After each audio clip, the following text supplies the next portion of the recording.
चलिए आपको इस चित्र को बना लीजिए। भाग एक को बताए थे कि कैसे जो है पौधा अपना भोजन बनाता है ना।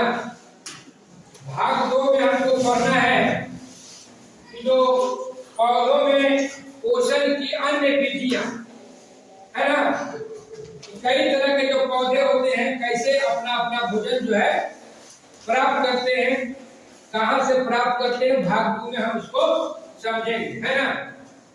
तो आप अपने आसपास बहुत से पौधा देखे होंगे, देखे है ना। आप गोबर छत्ता देखे, बरसात के दिन में हो जाता है। रोटी पर बुआल देखे हैं, पाव रोटी पर लग जाता है फुफुदी। लेबू के अचार देखे हम, उसको भी बुआ जाता है, देखे हैं। तो देखिए कि जो पौधा कुछ जो है अपने भोजन बनाते हैं और कुछ पौधे जो है दूसरे पर निर्भर रहते हैं भोजन, है ना। तो इसको समझिए, पोषण की विधि 2 तरह के होते हैं। पोषण की विधि कितने तरह के होते हैं? 2 तरह। एक होता है स्वयं पोषी, स्वयं जो अपना भोजन बनाता, उसको क्या बोलते हैं? स्वयं पोषी। और दूसरा है जो कई विधियां से एक प्राप्त करता है, जिसको बोलते हैं विषम पोषी। विषम पोषी, विषम पोषी में भी है कुछ पौधे जो है परजीवी है और कुछ जो है मित्तोजीवी। क्या है? मित्तोजीवी। अब देखिए, आपका ये पौधा यहाँ तो नहीं दिखाई देता होगा, घटपर्णी के पौधे, घटपर्णी के पौधा यहाँ नहीं है, लेकिन आप लोग पानी में भी देखे होंगे आप इसको। ये कौन सी का पौधा है? जलकुंभी इसको बोलते हैं। क्या बोलते हैं? जलकुंभी। ये पौधा जल के होगा, है ना। ये भोजन, ये हरा है, इसका पत्ती तो भोजन अपना बना लेता है, लेकिन पौधा कहाँ होता है? पानी में नहीं होता है। तो पानी में जब होता है पौधा, जो जलीय पौधे होते हैं, उसको वृद्धि और विकास के लिए नाइट्रोजन चाहिए ना। तो नाइट्रोजन उसको आसानी से उपलब्ध नहीं हो पाता जलीय पौधों को, तो क्या करता? कीट भक्षी हो जाता, कीट को ही खा जाता है ना। देखिए, कीट को खा गया, उसी से उन नाइट्रोजन को प्राप्त करता। ये देखिए घटपर्णी का पौधा है। घटपर्णी का पौधा जो है, एक देखिए ऐसे होता है, ये कप जैसे, इसमें होता है ढक्कन, कीड़ा मकोड़ा इसमें जाता है, इसमें ही बंद हो जाता है, इसमें रोआ जैसा रहता है ना। उसको क्या करता है? कीड़ा को फंसा लिया, अब फंसा लिया, ढक्कन फिर क्या हो गया? बंद। इसके अंदर में पाचक रस रहता, क्या रहता? पाचक रस, है ना। और कीड़ा मकोड़ा गया, उसको बचा के हजम कर, है ना। तो ऐसे पौधों को हम लोग बोलते हैं क्या? ये सब विषम पोषी मिला, है ना। विशेष परिस्थिति में अपना पोषण जो है पूरा करता है, प्राप्त करता है, इसलिए उसे विषम पोषी कहते हैं, है ना। आप देखे होंगे गोबर छत्ता, बरसात के दिन में देखिए निकल जाता है गोबर पर, नहीं तो देखिए लकड़ी पर भी निकल जाता है छाता में, है। ये क्या है? ये अपना भोजन नहीं बनाता, अपना भोजन नहीं बनाता, उजला रहता है ना। क्लोरोफिल इसमें नहीं पाया जाता, है ना। भोजन बनाने के लिए, है ना, क्लोरोफिल चाहिए। पत्ती के हरा रंग क्यों दिखाई देता है? क्लोरोफिल के कारण ना। और क्लोरोफिल नहीं रहेगा तो भोजन नहीं बनेगा। तो एक जो है आपको गोबर छत्ता क्या है? अपना भोजन नहीं बनाता, तो कहे कि भोजन ही कहां से प्राप्त करता है, कैसे जिंदा रहता है?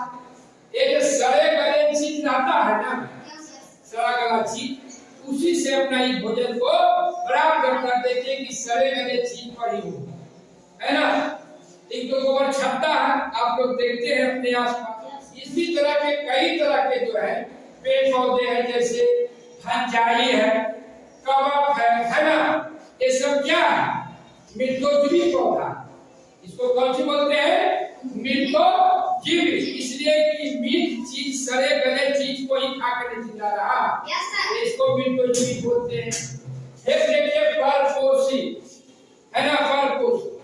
आप बैल का पेड़ देखे हो, देखिएगा उस पेड़ पर इस ढंग का आपका लतर है, पतला पतला पीला जैसा रहता है ना, उसको हम लोग बोलते हैं अमर बेल। क्या बोलते हैं? अमर बेल बोलते हैं। और वो पेड़ पौधा पर ही रहता है ना, और वो अपना भोजन को प्राप्त करता है ना। तो इसको क्या बोलते हैं? परपोषी। मतलब एक दूसरे से न पोषण प्राप्त कर रहा है, तो उसको क्या बोलेंगे? परपोषी, है ना। और ये परपोषी जो होता है पौधा, क्या होता है? उसमें भी क्लोरोफिल नहीं होता, वो अपना भोजन नहीं बना पाता, है ना। अब देखिए अमरबेल, अब जो है इसमें दोनों है ना, जो आपको पोषण कर रहा है उसको बोलते हैं परपोषी। एक देखिए अमरबेल क्या है? ये जो है इससे भोजन प्राप्त कर रहा है पेड़ से, जिस पर ये है छत्ता नहीं है, तो इसको बोलते हैं परजीवी, है ना। इसको पालता है परजीवी, है ना। हाँ, तो परजीवी हो गया ये कौन? अमरबेल। अमरबेल क्या हो गया? परजीवी हो गया। इसलिए कि दूसरे पर आश्रित है जीने के लिए, अपने तो भोजन नहीं बनाएगा, तो हो गया परजीवी, है ना। आपको सहजीवी, एक होता है सहजीवी। सहजीवी किसे? सहजीवी मतलब होता है कि जो दो जीव आपस में है, एक दूसरे से लाभान्वित होता है ना, उसको भी फायदा होता है और उसको भी होता है। दोनों जीव एक दूसरे से क्या होता है? लाभ पहुंचता है। तो उसको हम लोग क्या बोलते हैं? सहपोषी। क्या बोलते हैं? सहपोषी। जैसे आप लोग लाइकन में शैवाल और कवक, आगे के क्लास में आप जाइएगा ना, आप बेहतर पढ़िए, ठीक ना। तो वो क्या होता है? सहजीवी होता है। लाइकेन, शैवाल और कवक क्या करता है? वो आपस में उससे संबंध, है ना। तो शैवाल क्या है? अपना भोजन तो बनाता है, लेकिन उसको पानी की दिक्कत होती है, तो पानी कौन पूरा करता है? उसको कवक जो है पानी को पूरा करता है ना। तो इसको ऐसे पौधों को जो एक दूसरे से लाभान्वित होते हैं, उसको हम लोग कहते हैं सहजीवी। मतलब एक दूसरे से एक दूसरे को फायदा हो रहा। इस तरह से हम लोग पौधों में पोषण का जो है कि पोषण कैसे होता है ना। पोषण कितने प्रकार के होते हैं, है ना। पोषण की विधियां क्या है उसको भी हम लोग समझिए। स्वपोषी, विषमपोषी। विषमपोषी भी दो भाग में बटा हुआ है ना, परपोषी और मृतोजीवी, है ना। जो एक मृत चीज खा के जिंदा रहा, और एक तो क्या हुआ?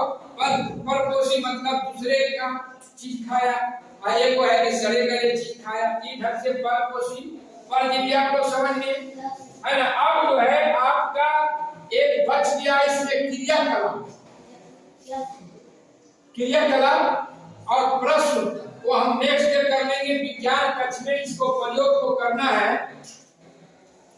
क्रियाकलाप एक और क्रियाकलाप दो। तो उसके लिए है कि आप हम लोगों को तैयारी करना होगा। उसमें है ना कि दो पौधा लेना, दोनों पौधा को क्या करना है? गमले में लगा देना, है ना। और उसको एक को कहाँ रखना?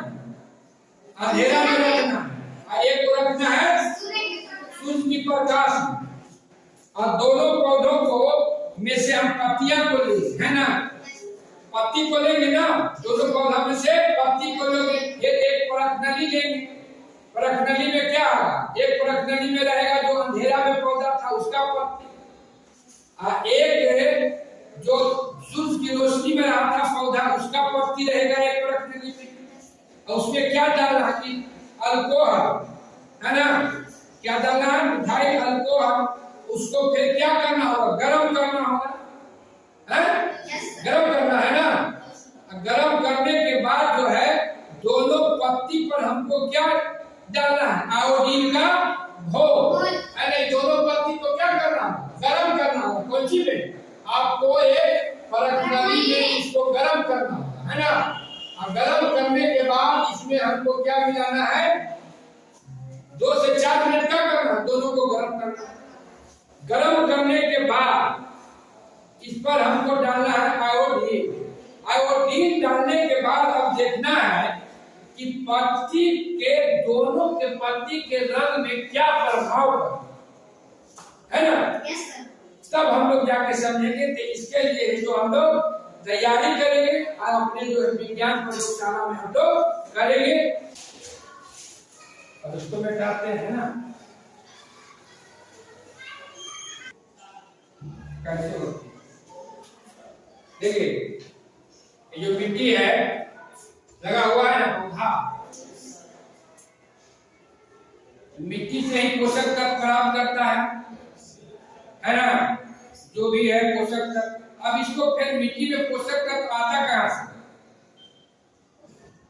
तो ये जो पेड़ पौधा है इसका पत्तियां है, ये क्या होता है, गिरता है, फिर जमीन में जाता है, सड़ता है ना, और उसके माध्यम से क्या होता है, फिर इसको पोषक तत्व पुनः पूर्ति होता है ना।